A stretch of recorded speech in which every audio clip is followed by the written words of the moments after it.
अगर आपसे पूछा जाए कि सबसे पावरफुल पोस्ट कौन सी है, तो 100 में से 90 लोगों का जवाब होगा IAS। लेकिन आज हम आपको एक ऐसी पोस्ट के बारे में बताने जा रहे हैं जिसके आगे प्रधानमंत्री और मुख्यमंत्री भी हाथ जोड़े खड़े रहते हैं। जी हाँ दोस्तों, ये सच है। तो अगर आप भी जानना चाहते हैं कि ऐसी कौन सी पोस्ट है जिसके आगे IAS और IPS का जलवा भी फेल हो जाता है, तो वीडियो पूरा देखिए।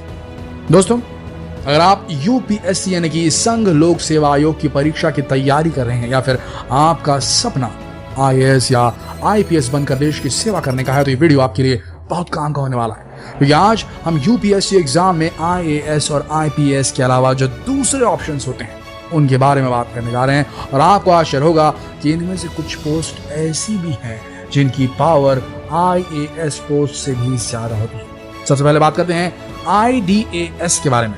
IDAS यानी कि Indian defence accounts service UPSC में सफल कैंडिडेट के लिए मौजूद कैरियर ऑप्शन में से एक है। ये एक ग्रेट जॉब है।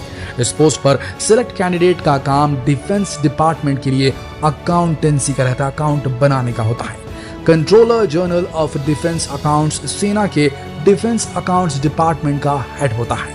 इनका काम army, air force, navy, defence research and development organisation DRDO, ordnance factories यानी कि आयुध कारखाने, canteen stores department, border road organisation के लिए अकाउंट की देखरेख करना होता है।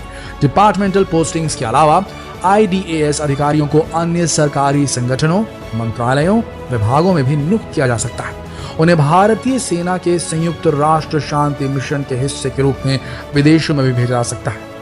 इनकी ट्रेनिंग का पहला चरण LBSNAA मसूरी में पूरा होता है। इसके बाद ट्रेनिंग के अगले हिस्से के लिए इन्हें दिल्ली स्थित CENTRAD जाना होता है।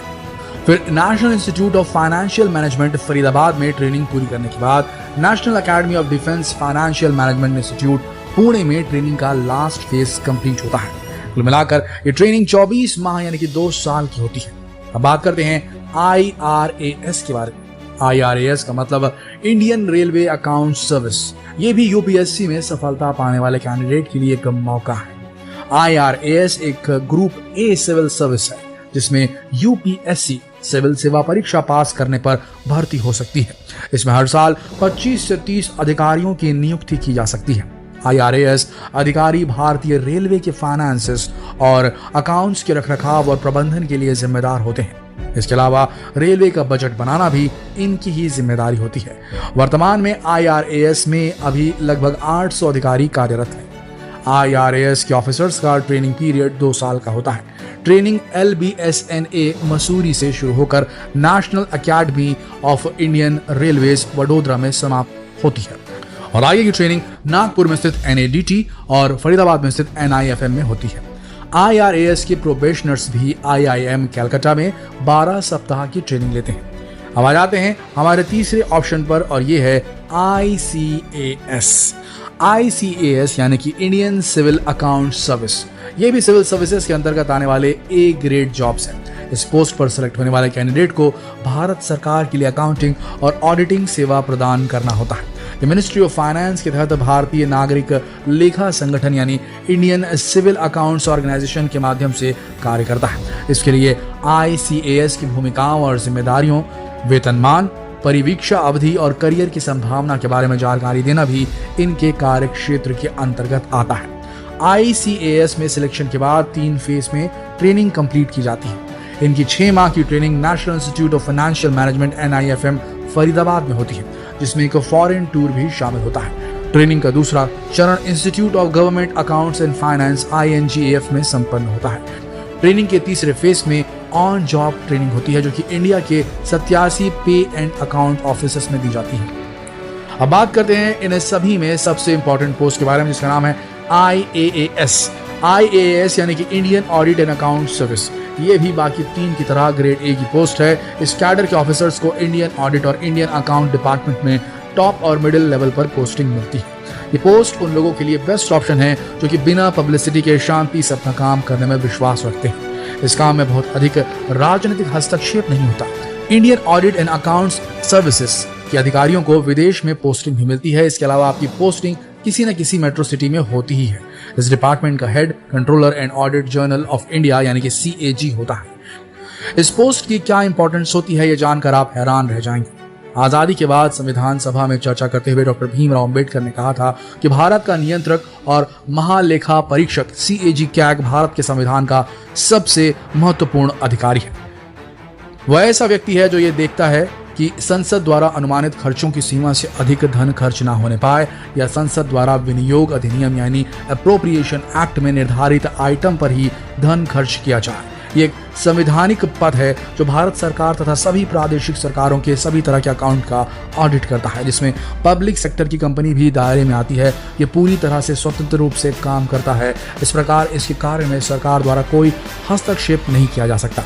इस पद की नियुक्ति भारत के राष्ट्रपति के द्वारा तय की जाती है। IAS का काम बाकी की तीनों सदस्य से अलग होता है। जहां उन तीनों पोस्ट के कैंडिडेट्स का काम अकाउंट बनाना होता है, वो IAS का काम उनके द्वारा बनाए गए अकाउंट को चेक करने का होता है। इस हिसाब से देखा जाए तो IAS को बाकी तीनों से बेहतर कहा जा सकता है। इसके अलावा भी IAS में जॉब का एक और फायदा होता है। अगर आप 16 साल तक IAS में काम कर लेते हैं तो आप किसी भी स्टेट के अकाउंटेंट जनरल बनने के लिए एलिजिबल हो जाते हैं। और अकाउंटेंट जनरल होने का मतलब है कि उस प्रदेश के अकाउंट से जुड़े सभी फैसले इसके एक साइन पर टिके होंगे। यहाँ तक कि स्टेट के चीफ मिनिस्टर को भी किसी भी बिल को पास करने से पहले स्टेट के अकाउंटेंट जनरल के साइन की जरूरत पड़ती है। ऐसे में वो चाहे ना चाहे उन्हें स्टेट के अकाउंटेंट जनरल से कॉन्टैक्ट रखना ही पड़ता है। आखिर जहां बात मनी की हो वहां तो झुकना ही पड़ता है ना। दोस्तों, ये सभी सर्विसेज अकाउंट से जुड़ी हुई हैं, इसलिए इन छात्रों को अकाउंट में इंटरेस्ट है और जो इसी फील्ड में अपना करियर बनाना चाहते हैं ये उनके लिए करियर के बेस्ट ऑप्शन साबित हो सकते हैं। लेकिन ये भी याद रखें कि भले ही सुनने में ये सभी पोस्ट बहुत ही इंटरेस्टिंग लग रही हो, लेकिन यहाँ तक पहुँचना आसान नहीं है। इसके लिए आपको देश का सबसे कठिन एग्जाम यानी कि UPSC क्लियर करना पड़ता है। और UPSC क्लियर करने का एक ही मंत्र है, फोकस और डिटर्मिनेशन और टाइम मैनेजमेंट। जब आप अपना लक्ष्य निर्धारित कर लें तो उसके लिए पूरा मन लगाकर तैयारी स्टार्ट कर दें। एक पल के लिए भी मन को भटकने ना दें। अपने समय का सही तरह से इस्तेमाल करें। न्यूज़पेपर पढ़ने की आदत डालें। करंट अफेयर्स के बारे में जानकारी इकट्ठी करें। अपने विषय पर पकड़ मजबूत करें। एग्जाम क्लियर करने वाले कैंडिडेट्स के इंटरव्यू सुनें। इससे आपको बहुत इंस्पिरेशन मिलेगी। हो सकता है आपको पहले प्रयास में सफलता ना मिले, लेकिन लगातार प्रयास से आप अपने प्रयास में सफल जरूर होंगे। दोस्तों, ये जानकारी आपको कैसी लगी हमें कमेंट करके जरूर बताइएगा। वीडियो को अपने दोस्तों के साथ और ऐसे सारे एस्पिरेंट्स के साथ जो IAS IPS की तैयारी कर रहे हैं उनके साथ इस वीडियो को जरूर शेयर करें। कल फिर मिलते हैं एक और जानकारीप्रद वीडियो में। तब तक के लिए आप सबका इस वीडियो के अंत तक बने रहने के लिए दिल से धन्यवाद।